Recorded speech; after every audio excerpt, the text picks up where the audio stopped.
names, and now I got something. Anybody ever heard of the rose that grew from concrete? Yep. Thomas, that's good. If you don't know, it was a poem written by Tupac, rapper, poet. He's done a lot of stuff. You don't know Tupac? Google him. I don't have time to He's on his explain island him. right now.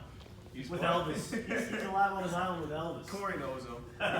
So I'm going to start out to read you a poem that I think you can relate to yourself and take it what you will. The rose that grew from concrete. Did you hear about the rose that grew from a crack in the concrete? Proving nature's laws is wrong and learned to walk without having feet. Funny it seems, but by keeping its dreams, it learned to breathe fresh air. Long live the rose that grew from concrete when no one else cared. So I tried talking to this a little bit about Kermit, and I realized that some of y'all have never seen a rose grow. Has anybody here never seen a rose grow? You just nod your heads. That's fine. And I realize that especially in an urban area, you might not see a lot of roses grow. But when a rose grows, it's normally in some dirt, a field, a pot, like something to make it grow. Just like some of these wrestling clubs are set up. They got everything going for them. Same like you could do with football. Some football teams got the best pads, they got the best facilities. Same thing relates in wrestling. So some people got a nice pot, they grow a rose. If you win a state title at Arrowhead, they're like, yeah, we've won $1 million. I'm like, that's what you're supposed to do. When you're at Tech, a lot of people are going to tell you a lot of things you can't do.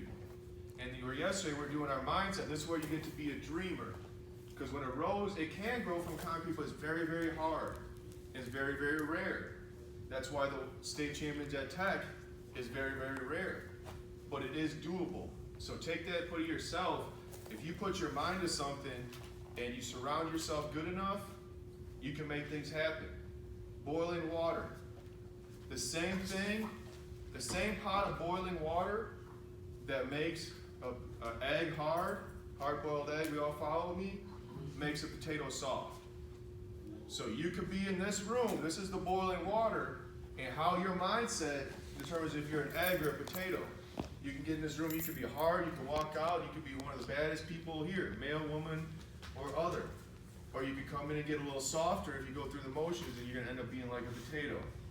So one thing I need you kids to find is something to tell yourself in your mind during your wrestling when times get tough, that you can make it through, that you could be that rose.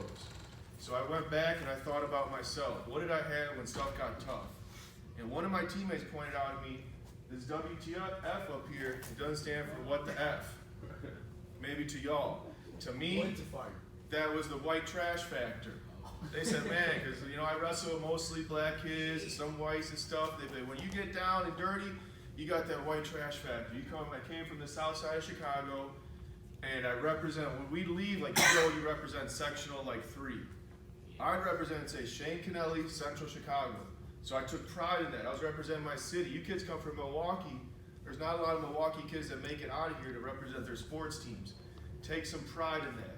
There's some toughness just being a kid at Tech, being a kid in Milwaukee. I was talking to Jarvis about it, and you got to find your own, like whether it's riding the city bus a few hours in the cold every day, whether you got to go to sleep and you hear some gunshots on your block, whether you go to sleep and ain't nobody at home. And maybe you go home and you got everything. I had a mom, a dad, and a good uncle. I still almost fucked that up. Some of y'all got less than that. But then I flipped it, and there's other kids that got their own thing too. Like the kids in rural Wisconsin, they got farm strength and farm toughness. It's something to wake up at 3, 4 in the morning, do your chores. Lifting hay is just like throwing a soup plate. Milking a cow, you're getting grip strength. So they're gonna have something too. You need to give yourself something in the back of your head. Like when stuff gets tough, like, man, I came from Locust Street. Ain't shit they got for me. You already know. Or wherever you are. Maybe you're Sherman, or maybe you live in Brown Deer. Maybe you grew up in a different state. Maybe like you came from another country. I know Sid, you said you were from Africa, right? And maybe I was even talking to Jarvis. Some of you black kids in here, you could have legitimate slaves in your family. Some of you still know. That stuff is in your blood. You got that. You got those powers down there. Maybe you say like, man, my grandma was a slave. There's no way that how hard they worked. This is easy. They say wrestling is hard. Imagine getting locked up, thrown on a ship. So some of that's in your blood, it's in your family. You might have that today. And some of y'all might not. And some of y'all might not know. But you got to have something when times get tough. Like, man, I got this because of this. And it's going to be different for everybody. but you gotta develop that. What's up, fellas? And other than that, I just wanted to read you that, set your mental state, and if at practice today, think about this as you're going through. One is when time gets tough, it's 3-3, what's the thing that sets you above your opponent? I talked to Corey. Corey's was preparation. Corey was on one of the most successful high school wrestling teams in the country. State titles, multiple national, world, state title people like Corey's. If you look at his resume, he's very talented. I don't need to get into that, most of y'all know. But Corey, people had more talented people on his team than him. So he watched what they did, and he prepared just as hard, if not harder than those kids. An example I could see of that is Jeremy Ingram. He walked in this room, what, about a year, maybe 2 ago? Yeah, that's right. And you'd say most of the kids were at a higher level than you at that point, right? You think they're still at a higher level than you? You close that gap. And I'm glad some of y'all still think that you're at the higher level. I'm glad you do. But Jeremy's a good example. He's seen Jalen has wrestled all the way up to the national level. Jarvis has wrestled the national level.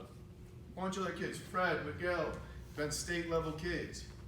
These people are in the room, and now you see, like, I see how hard Jalen works. So you know if you're not working as hard as Jalen, there'll be a 152-pound kid that's just like Jalen. They're going to put it on you. So what did Jeremy do? He's the first guy in here. He's shadow wrestling. He's working out. He's getting it together. That's going to be your edge. You know you're prepared. You know you work just as hard, if not harder, than everybody you're going to face. That's some confidence. That's something you can build on. Find yourself today something you can build on. Make yourself a better practice. Be stingy with your positions, and just have some fun. Let it fly this week. A lot of crazy stuff's going to happen. You're going to need something at the end of the day to center yourself. Like, ooh, I lived on Burleigh for like 4 years. Like, come on. You ain't got nothing for me. Because just that alone, like taking the bus, going home, that's a skill in itself. Drop a kid off from Brookfield and tell him to ride the city bus and see how it turns out. Same, that's a skill you got. So we're going to split up teams after this. You're going to go on the wall. We're going to do push-up dodgeball. Then we're going to get into a hard practice. You understand?